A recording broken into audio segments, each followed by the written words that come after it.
akan baca ayat-ayat yang akan menuntun kita pada pemahaman kita tentang konsep Tritunggal. Kita baca pada Kejadian 1 ayat 26. Berfirmanlah Allah, baiklah kita menjadikan manusia menurut gambar dan rupa kita. Nah, saudara, di sini digunakan kata kita, artinya lebih dari satu. Kejadian 3 ayat 22, berfirmanlah Allah, sesungguhnya manusia itu telah menjadi seperti salah satu dari kita, tahu tentang yang baik dan yang jahat. Di sini juga digunakan kata kita. Artinya Allah berfirman, di situ ada pribadi yang berbeda yang bersama-sama dengan Dia.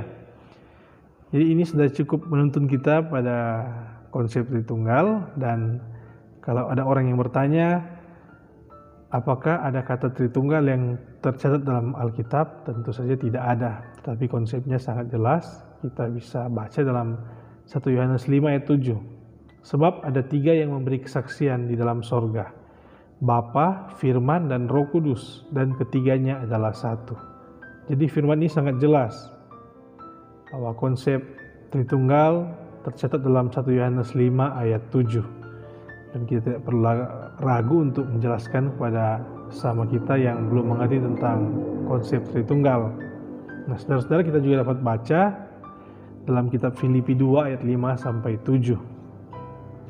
Hendaklah kamu dalam hidupmu bersama menaruh pikiran dan perasaan yang terdapat juga dalam Kristus Yesus, yang walaupun dalam rupa Allah tidak menganggap kesetaraan dengan Allah itu sebagai milik yang harus dipertahankan, melainkan telah mengosongkan dirinya sendiri dan mengambil rupa seorang hamba dan menjadi sama dengan manusia, mempunyai sifat yang sama, maha tahu, maha kuasa, maha hadir.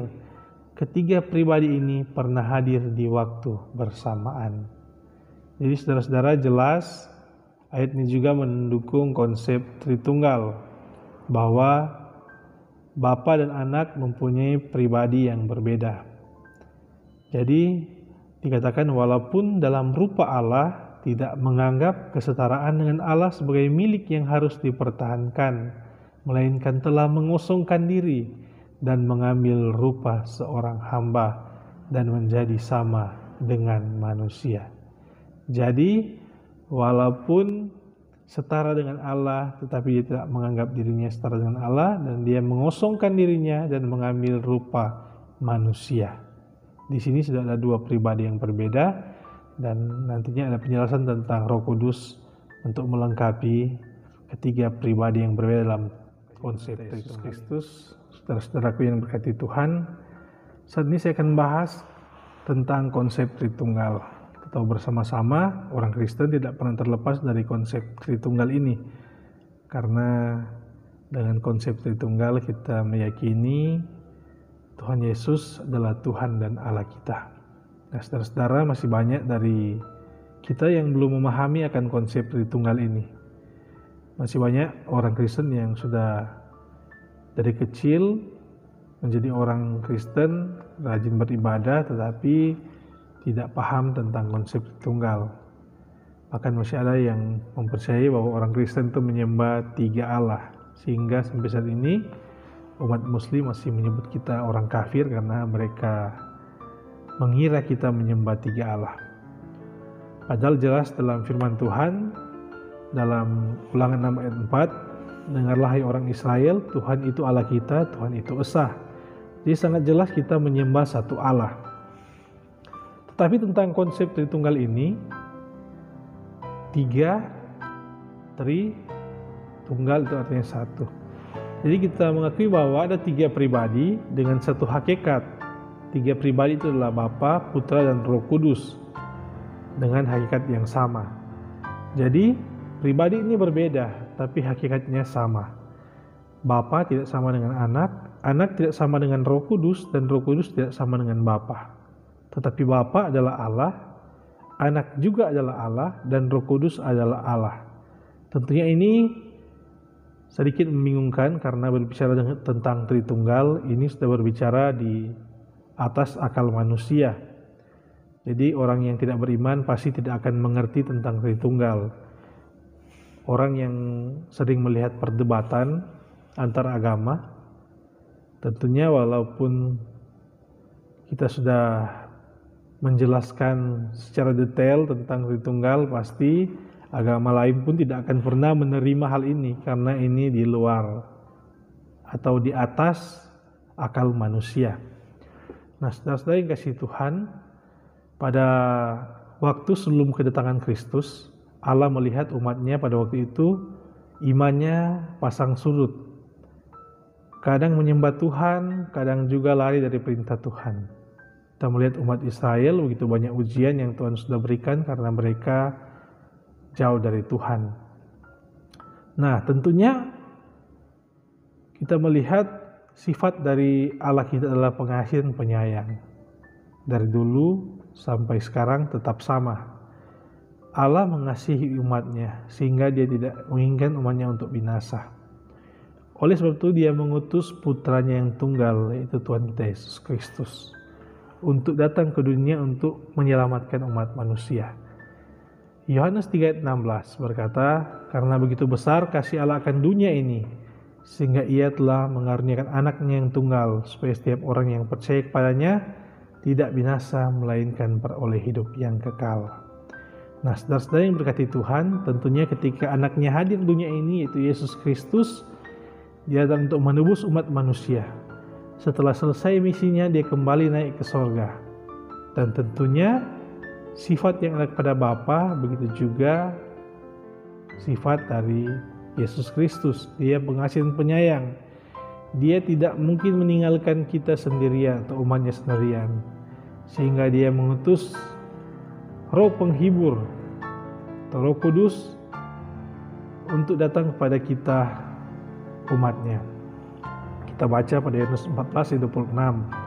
Tapi penghibur yaitu Roh Kudus yang akan diutus oleh Bapa dalam namaku, dialah yang akan mengajarkan segala sesuatu kepadamu dan akan mengingatkan kamu akan semua yang telah kukatakan kepadamu. Nah, jadi di sini saudara-saudara, Allah Bapa mengutus putranya Yesus Kristus, dan Yesus Kristus memberikan kita Roh Penghibur yaitu Roh Kudus. Inilah tiga pribadi yang berbeda. Tetapi tiga pribadi ini pernah ada pada waktu yang bersamaan. Kita tahu ketika Tuhan Yesus dibaptis, ketika itu Allah berfirman dari sorga, "Inilah anakku yang kukasihi, kepadanya lah aku berkenan." Dan Roh Allah turun seperti burung merpati yang hinggap di pundak Yesus. Nah, saudara-saudara, itulah sifat dari Tritunggal. Tritunggal itu, ketiga pribadi itu berbeda tapi memiliki sifat yang sama. Mereka Maha Kuasa, Maha Tahu, dan Maha Hadir, karena mereka bertiga hadir di waktu yang sama. Nah, saudara-saudara yang kasih Tuhan, mudah-mudahan lewat penjelasan ini yang singkat kita dapat mengerti akan konsep Tritunggal itu. Jadi kita orang Kristen tidak menyembah tiga Allah, tapi kita hanya menyembah satu Allah dengan tiga pribadi yang berbeda, yaitu Bapa, Putra, dan Roh Kudus. Tetapi hakikatnya adalah sama. Jadi agar tidak membingungkan kita tidak bisa menyebut Allah Bapa, Allah Anak, Allah Roh Kudus.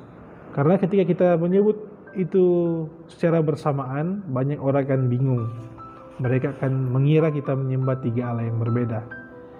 Jadi cukup saja kita menyebut Bapa, Putra, dan Roh Kudus. Karena hakikat mereka adalah sama-sama adalah Allah, tetapi dengan pribadi yang berbeda.